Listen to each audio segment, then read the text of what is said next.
Okay, what are phylogenetic trees? At this stage, you just need a basic outline of what these are.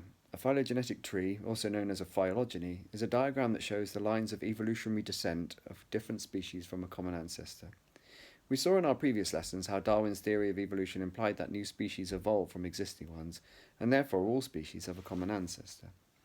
We can show how the evolutionary relationships between species we can show the evolutionary relationships between species through a phylogenetic tree where common ancestors for a species are added at a point, and branching off from that are lines leading to the species that evolved from that common ancestor.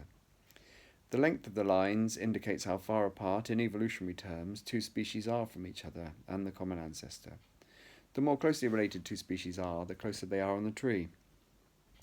The phylogenetic tree can include extant, currently living, or extinct species, and there may be points on there that represent common ancestors for which we don't know the long extinct species that is that common ancestor, but we know it must be there.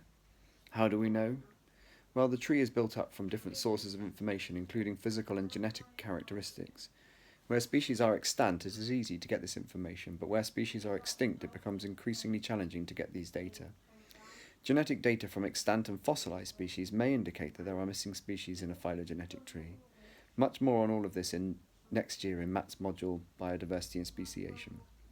Through this lesson, you will look at various phylogenetic trees and versions of these, with proposed lines of hominin descent represented.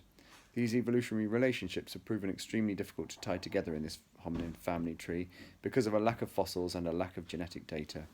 And as I mentioned earlier, every few months or years, a new fossil or a new fossil dating technique or a new bit of genetic data almost completely challenges everything we thought we knew about hominin evolution.